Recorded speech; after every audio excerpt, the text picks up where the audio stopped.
ಎಲ್ಲ ನನ್ನ ಸಜ್ಜನ ಬಂಧುಗಳಿಗೆ ನಮಸ್ಕಾರ. ಎಲ್ಲ ಹೇಗಿದ್ದೀರಿ?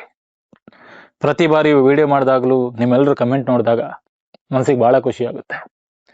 ಮೊದಲಿಗೆ ಯಾರೆಲ್ಲ ವಿಡಿಯೋಸ್ ನೋಡ್ತಾ ಇದ್ದೀರಾ ಒಂದು ಲೈಕ್ ಮಾಡಿ, ಜೊತೆಗೊಂದು ಕಮೆಂಟ್ ಮಾಡಿ.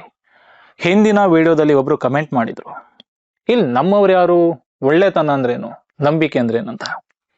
ನಾ ಪ್ರತಿ ಬಾರಿಯೂ ಹೇಳ್ತಾ ಇರ್ತೀನಿ, ನಾವು ಯಾರನ್ನ ನಮ್ಮವರಂತ ಅಂದ್ಕೊಂಡಿರ್ತೀವಿ ಅವರೇ ನಮ್ಮ ನಂಬಿಕೆಗೆ ಮೋಸ ಮಾಡ್ತಾರೆ, ಅವರೇ ನಮ್ಮ ನಂಬಿಕೆಗೆ ಕೊಳ್ಳಿಟ್ಟು ಹೋಗ್ತಾರೆ. ಆ್ಯಂಡ್ ಒಂದೊಂದು ಸತ್ಯ, ಬರುವಾಗ ಖಾಲಿ ಕೈಯಲ್ಲಿ ಬರ್ತೀವಿ, ಹೋಗುವಾಗ ಖಾಲಿ ಕೈಯಲ್ಲಿ ಹೋಗ್ತೀವಿ. ಆದರೆ ತೆಗೆದುಕೊಂಡು ಹೋಗೋದು ಒಂದೊಳ್ಳೆಯ ಹೃದಯವಂತಿಕೆ ಮಾತ್ರ.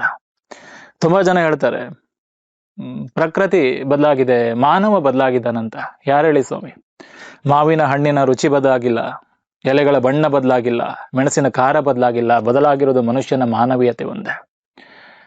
ಪ್ರತಿ ಬಾರಿ ಅನ್ಸುತ್ತೆ, ನಾವು ಒಂದಿಷ್ಟು ಜನರ ವಾಟ್ಸಪ್ ಸ್ಟೇಟಸ್ಗಳನ್ನು ನೋಡಿದಾಗ ಅನ್ಸುತ್ತೆ, ಯಾರಾದರೂ ಜೀವ ಬಿಟ್ಟಾಗ RIP ಅಂತ ಸ್ಟೇಟಸ್ ಹಾಕ್ತಾರೆ, ಅದರ ಪಕ್ಕದಲ್ಲೇ ಹ್ಯಾಪಿ ಬರ್ತಡೇ ಅಂತ ಹಾಕ್ತಾರೆ. ಅಂದ್ರೆ ಖುಷಿ ಮತ್ತು ಸಂಭ್ರಮ ಆ್ಯಂಡ್ ಇದ್ರ ಜೊತೆಗೆ ದುಃಖಗಳನ್ನ ಒಟ್ಟಾರೆಯಾಗಿ ಸ್ವೀಕರಿಸ್ತಾ ಇದ್ದೇವೆ.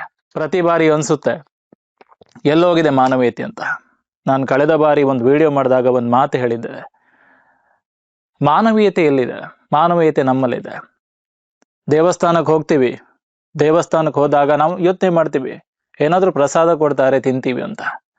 ದೇವರಿಗೆ ದುಡ್ಡು ಹಾಕಿದ್ರೆ, ದೇವರ ಡಬ್ಬಿಗೆ ಹಣ ಹಾಕಿದ್ರೆ ಮಾತ್ರ ನಮ್ಮ ದೇವ್ರು ಒಳ್ಳೇದು ಮಾಡ್ತಾನಂತ ತಿಳ್ಕೊಂಡಿರ್ತೀವಿ. ಆದ್ರೆ ಒಂದೊಂದು ಸತ್ಯ, ದೇವಸ್ಥಾನದ ಹೊರಗಡೆ ಯಾರಿರ್ತಾರೆ, ಆ್ಯಂಡ್ ಬಡವರು ಇರ್ಬೋದು, ಭಿಕ್ಷಾ ಪಾತ್ರೆನ ಇಟ್ಕೊಂಡಿರೋರು ಇರ್ಬೋದು, ಆ್ಯಂಡ್ ಒಂದೊಂದು ಸತ್ಯ, ಅಂಥವರ ಹೊಟ್ಟೆ ತುಂಬಿಸಿದ್ರೆ, ಅಂಥವರ ಒಂದು ಹೊತ್ತಿನ ಊಟಕ್ಕೆ ನಾವೇನಾದ್ರೂ ಕೊಟ್ರೆ ನಮ್ಮ ಜೀವನ ಸಾರ್ಥಕವಾಗುತ್ತೆ.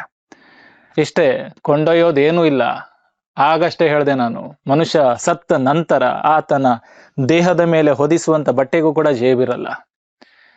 ಎಷ್ಟು ಕೂಡಿಟ್ರೇನು ಸ್ವಾಮಿ? ಕೊಟ್ಟಿದ್ದು ತನಗೆ, ಬಚ್ಚಿಟ್ಟಿದ್ದು ಪರರಿಗೆ ಅನ್ನೋ ಮಾತಿದೆ. ಒಳ್ಳೆ ಕೆಲಸ ಮಾಡಬೇಕು, 4 ಜನ ನಮ್ಮ ಮಾತನ್ನ ನೋಡಿ ಖುಷಿ ಪಡಬೇಕು. ಕೊನೆ ಪಕ್ಷ ನಮ್ಮ ಹೆಣವನ್ನ ಸ್ಮಶಾನಕ್ಕೆ ತೆಗೆದುಕೊಂಡು ಹೋಗುವಾಗ ಆ ಸ್ಮಶಾನ ಕೂಡ ಕಣ್ಣೀರಿಡಬೇಕಂತೆ.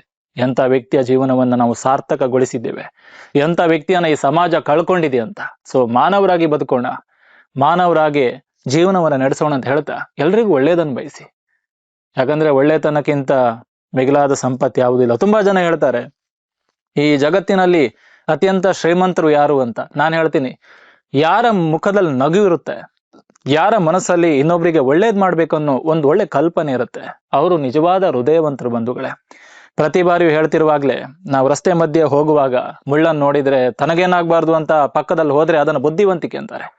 ಅದೇ ತನಗೂ ಏನಾಗಬಾರ್ದು, ತನ್ನವರಿಗೂ ಏನಾಗಬಾರ್ದು, ಮತ್ತೊಬ್ಬರಿಗೂ ಏನಾಗಬಾರ್ದು ಅಂತ ಅದನ್ನ ಸರಿಸಿ ಹೋದ್ರೆ ಅದನ್ನು ಹೃದಯವಂತಿಕೆ ಅಂತಾರೆ. ಅಂತ ಹೃದಯವಂತಿಕೆ ನಮ್ಮಲ್ಲಿರ್ಬೇಕು ಅಂತ ಹೇಳ್ತಾ ಇಷ್ಟೇ. ಸೊ ಯಾರೆಲ್ಲ ವಿಡಿಯೋ ನೋಡ್ತಾ ಇದ್ರ, ಮುಂದಿನ ವಿಡಿಯೋದಲ್ಲಿ ನಿಮ್ಮ ಕಂಟೆಂಟ್, ನನ್ನ ಕಂಟೆಂಟ್ ಅನ್ನು ನೋಡ್ತಾ ಇರ್ತೀರಾ, ಕಮೆಂಟ್ನಲ್ಲಿ ತಿಳಿಸಿ. ಸೊ ಮುಂದಿನ ಕಂಟೆಂಟ್ ಯಾವುದಿರ್ಲಿ ಅಂತ. ಯಾಕಂದ್ರೆ ಭಾವ ತುಂಬಿದ ಪದಗಳಿಗೆ ಜೀವ ತುಂಬುವುದಿದೆಯಲ್ಲ, ಇದು ದೇವರ ಕೆಲಸ. ಮುಂದಿನ ಸಂಚಿಕೆಯಲ್ಲಿ ಸಿಗ್ತೀನಿ ಅಂತ ಹೇಳ್ತಾ ಈ ನಿಮ್ಮ AK ಶೆಟ್ಟಿ ನಡೂರು ಕಡೆಯಿಂದ ಸೊ ಧನ್ಯವಾದಗಳು. ಸೊ ಯಾರೆಲ್ಲ ವಿಡಿಯೋಸ್ಗಳನ್ನು ನೋಡ್ತಾ ಇದ್ದೀರಾ, ಕೊನೆಗೆ ಹೇಳೋದಿಷ್ಟೇ, ಲೈಕ್ ಮಾಡಿ, ಕಮೆಂಟ್ ಮಾಡಿ, ಸಾಧ್ಯವಾದರೆ ವಾಟ್ಸಪ್ ಸ್ಟೇಟಸ್ ಇಡಿ. ಮುಂದಿನ ವಿಡಿಯೋದಲ್ಲಿ ಕಂಟೆಂಟ್ ಯಾವುದಿರ್ಲಿ, ಟಾಪಿಕ್ ಇರ್ಲಿ ಅಂತ ಹೇಳ್ತಾ ಭಗವಂತ ಎಲ್ರಿಗೂ ಕೂಡ ಒಳ್ಳೇದು ಮಾಡಲಿ. ಧನ್ಯವಾದಗಳು.